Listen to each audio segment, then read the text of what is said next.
So you are a young athlete and you want to get faster, you want to get stronger, or you are a coach watching one of my videos. Here is a short breakdown on how I train youth athletes. So real quick, I'm a coach. I've coached for quite a long time. I think it's now my 6th year already. I don't know if some of you watching for that might be long. For others, that might be a short time if your coach has already been long in the game. But for me, I've recently changed a lot of how I approach coaching younger athletes, especially from the ages of 10 and upwards. And it has changed also how I tend to train and look at training as well. So I recently made a video that if you are a beginner and how you should be lifting weights and how you should approach it. But I recently got a question on my Instagram as well on how do I do this and how do I approach this. So I thought I'll just give you a quick insight to how I'm currently training one of my younger athletes as well. So first of all, here is a look into one of our sessions. So first thing you'll probably notice is that I do not allocate as a coach, I do not allocate certain reps or sets to exercises. As if you're a younger athlete or you're a coach, coaching a younger athlete, learning will take however long learning takes.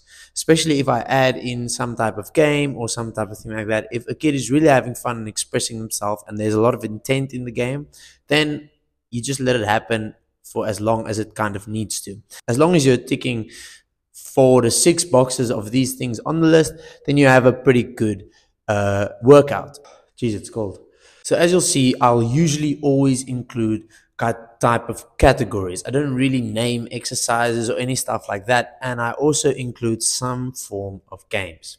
So I recently made an Instagram post also talking about how if you're a younger athlete or training younger athletes, how you need to gamify and make basic training modalities fun. And this is a lot of stuff that I use. So if I do sprinting, for example, or jumping, I like to add in different types of constraints, rules, or goals to make it a bit more, one, fun, because that is the most important, and two, help them learn a different skill while doing and executing a very basic modality like sprinting or jumping. You get the added benefit of doing the explosive stuff, which is a quality that you need. You need to be fast and you need to jump to get more explosive as well and to build that base for those type of stuff. So you do get the same outcome, but just with the added benefit of learning and acquiring new skills and having fun at the same time. So I will always include some type of game that has some type of reaction component to it. And another thing I also like to add towards the end or even maybe in the middle, I like to add some type of conditioning aspect. But something with this that is so much different than what I used to do and what I still see a lot of coaches do is that coaches love to make kids run. And there's something that you need to understand is that making an athlete tired is probably the easiest thing that anyone can do. You literally just choose any exercise, let's say push-ups or squats, pick a big number. Oh, 100. Yeah. And you make them do 100. That is very easy. There's no thought that goes into it. So making athletes tired is it's not something good. It's not something you need to be proud of. And it's not something that you should pride yourself as a coach in. Making athletes learn different skills, making them faster, making them like training and letting them have a positive association with training is way more beneficial. And if you can do that and help athletes get to that point, you are way better as a coach. And it's something way more to be proud of as a coach than it is just to pride yourself on being the Punisher type coach who just can shout at kids and make them tired. Rant over. That has nothing to do actually with the video. But what I'm saying is, as an example, is I still do conditioning with the youth athletes that I have. But for example, I'll add in some type of game. Sometimes conditioning is the best type of conditioning if they don't even know they're busy with conditioning. So with this, you can always add in some type of game. So I always like to add in some type of conditioning game. This might be in the form of burpee tennis. So I call this burpee wall tennis, one of my favorite games.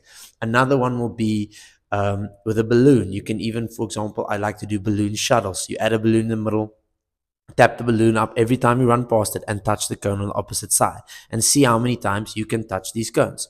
Believe me, if you try this by yourself, you'll get tired as well. And there's a component to it that makes you kind of forget about the shuttles that you're running. And it's so much more better, and it's so much more fun, and it changes the entire narrative of what you are doing. It's not punishment, it's fun, and you are still working out and you still are getting better.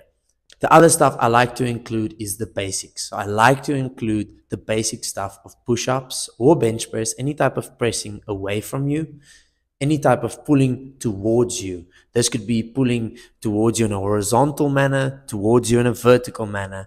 I like to do that, and I like to do it in a push and pull narrative. So it can be pushing away from you horizontally, pulling towards you horizontally, pushing away from you vertically, pulling towards you vertically. It's any type of thing like that. That will count to those type of things, and those are the basics that I do. I like to teach them deadlifts. Teaching deadlifts is a very good part. Teaching them how to brace themselves under heavy weight is valuable. Obviously, these type of stuff, I tend to not have a lot of volume. I tend to do kind of underdose this and really slow cook this process. This is a process that you can really slow cook. You don't have to throw the young athlete into the deep water on that side.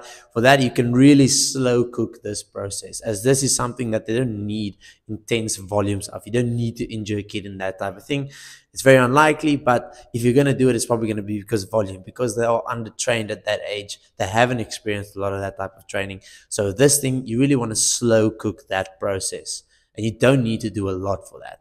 Also add in various core movements, any type of thing. In this case, when it comes to exercise, you can even select a lot of stuff that you might see in a common gymnastics training. And that can even be considered something like handstands. You can do that off a wall. And that is essentially also learning a skill while building the musculature of the shoulders. And essentially, I really just follow this type of thing. I write out my blueprint for the workout, and I take it as the athlete comes to me and I train them. If you're a parent even watching this and you're interested in getting your kid into a more athletic type of thing, and you are based in South Africa or in Cape Town area, you can always get in touch with me through my Instagram, which is at MoveMePC, which is Move Me Performance and Coaching, and you can get in touch in that way. Thank you for watching the video. I hope this gave some clarity on how you should train your youth athletes, or if you're a youth athlete even watching this, which it could be, how you should train yourself at the end of the day. And if you are a parent watching this, this is also how you can help your own kid. If you're not looking to getting them a coach or anything like that, this is a very good way of training them and training with them even.